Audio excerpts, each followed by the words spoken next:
University एक अम्बेडकरवादी है। शशि बाबा साहब अम्बेडकर के नाम पर अपनी जान देने को कुर्बान है।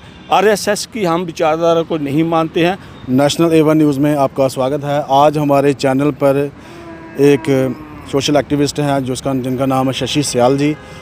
तो आज एक नए विषय पे हम शशि सियाल जी से बातचीत करेंगे कि शशि सियाल जी को इंटक महासंघ का प्रेसिडेंट बनाया हुआ है। तो इसी विषय पे हम शशि सियाल जी से बातचीत करेंगे। सर, इंटक महासंघ क्या चीज़ है सर? सर, ये इंटक महासंघ जो है वो एक यूनियन है जो मज़दूरों की आवाज़ उठाती है और ट्रेडर्स की आवाज़ उठाती है पूरे ऑल इंडिया में। और ये मज़दूरों की आवाज़ उठाने के लिए ही ये जो इंटक महासंघ बनाया गया है। इंडिया में, भारत में जो इंटक चल रही है वो पिछले काफ़ी देर से वो इंटक जो है वो कांग्रेस की रीढ़ की हड्डी थी जो मज़दूरों की आवाज़ उठाती थी और पूरी कांग्रेस को सपोर्ट करती थी। पर किसी कारणवश अगर वो काम नहीं कर पाए, लोगों की आवाज़ नहीं उठा पाए, लोगों तक नहीं पहुंच पाए और सत्ता से कांग्रेस को बाहर जाना पड़ा, फिर उसी इंटक में से ही कुछ साथियों ने अलग होकर इस महासंघ को बनाया है।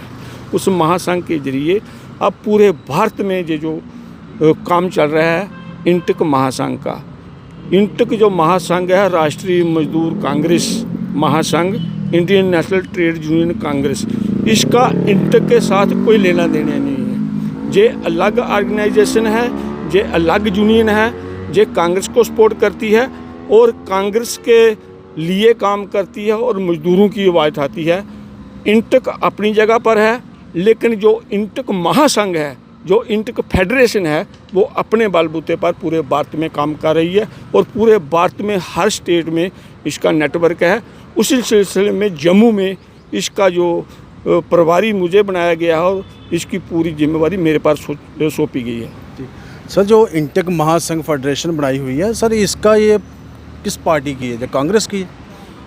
देखो, ये यूनियन होती है, यूनियन किसी पार्टी की नहीं होती है, लेकिन सपोर्ट करती है पार्टी, कांग्रेस पार्टी को सपोर्ट करती है इंटक। तो सर, इसका इस महासंघ का उद्देश्य क्या है? किन कार्यों पे ये काम करेगी? महासंघ का उद्देश्य है कि जो जितने भी मजदूर हैं, चाहे किसी भी तबके में मजदूर हैं, जो मजदूर होता है वो मजदूर है, चाहे वो रेडी वाला है, चाहे वो फड़ी वाला है, चाहे किसी गोदाम में काम करता है, चाहे किसी शोरूम में काम करता है, चाहे किसी फैक्ट्री इंडस्ट्री में काम करता है, चाहे किसी प्राइवेट डिपार्टमेंट में काम करता हो, चाहे किसी सरकारी महकमे भी अगर वो यूनियन है तो वो सब इसमें आती है। और ये जो महासंघ है ये सबकी आवाज़ उठाता है और सबके साथ मिलकर चलता है, उनकी आवाज़ को आगे सरकार तक पहुँचाता है और सरकार तक पहुँचाने की जिम्मेवारी जो है वो यूनियन पर होती है। और यूनियन जो बड़ी यूनियन हो, जो पूरे देश की यूनियन हो, वही आगे बात कर सकती है।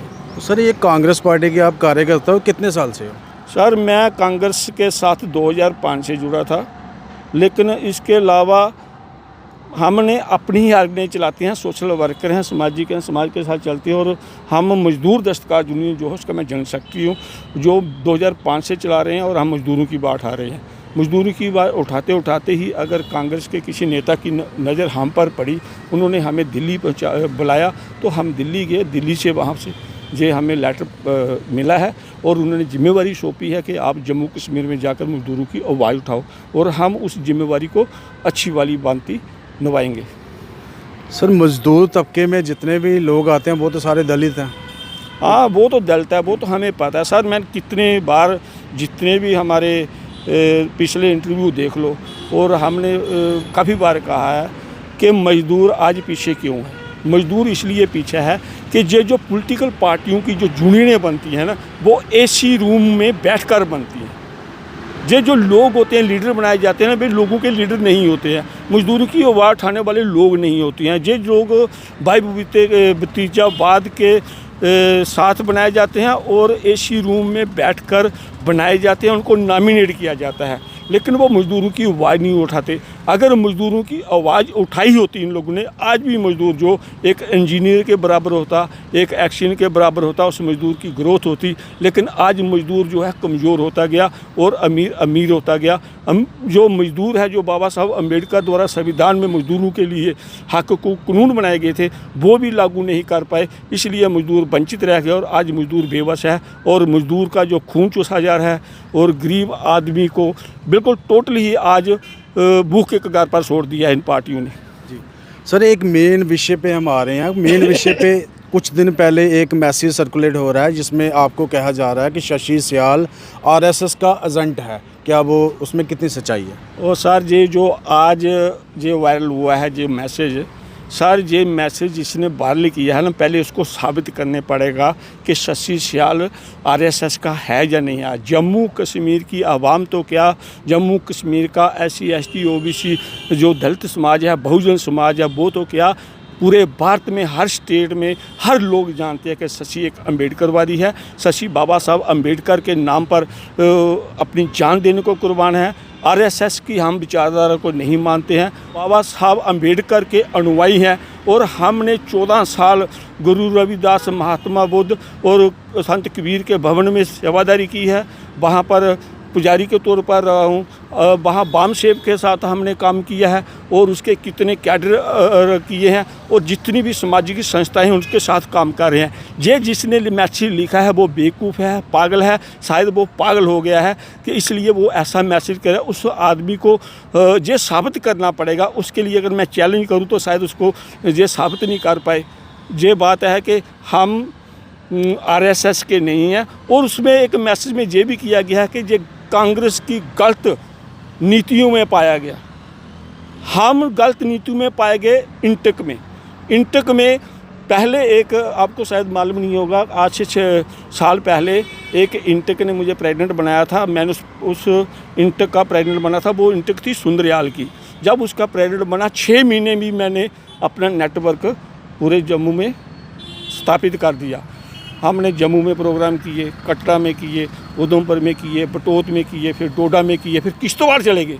सर वो हमारे प्रोग्राम देख के इन लोगों को वो हजम नहीं हुए और हमारे काम को एक साजिश के शायद तोड़ा गया और हमने भी माना कि वो गलत था, वो फ्रॉड था। इसलिए हमने हमारे नेताजी हैं, उनके कहने पर हमने समझौता किया। हम प्रेसिडेंट छोड़ के वाइस प्रेसिडेंट बन गए।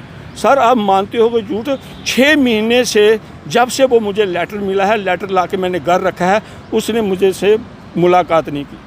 प्रेसिडेंट ने मुझे बुलाने की कोशिश नहीं की। जहाँ तक कि ये समझौता हुआ था कि हम लोग जो हैं मिल के काम करेंगे। जो हमारे लोग हैं, जो हमारे साथी हैं, हमारी टीम है, हम मिलेंगे और दोनों मिल के काम करेंगे। लेकिन शशि को सिर्फ वाइस प्रेसिडेंट बना के मेरी पूरी टीम तोड़ दी गई और 6 महीने साल से मैं बिल्कुल टोटली था। और कांग्रेस का काम करने की बात आ गई, हमने जी जान से कांग्रेस का काम किया है। सारी दुनिया जानती है। भूखे नंगे रहकर शशि ने जो पहचान बनाई है अपनी, कोई खाली किसी की चमचागिरी करके नहीं या किसी की चाटुकार करके बनाई है, अपने जूते घिसा के काम अपनी पहचान बनाई है। उसके बावजूद ही कोई आदमी इतनी गलत बात करेगा और कहेगा कि शशि आरएसएस का है और कांग्रेस का सिपाही नहीं है या कांग्रेस को सपोर्ट नहीं करता है, ये तो हंसी वाली बात है। मुझे हंसी आ रही है। कोई बात नहीं, जो बोल गया वो अपना भाई है। हम इस पर जाते नहीं हैं क्योंकि इन बातों पर हमें कोई लेना देना नहीं है।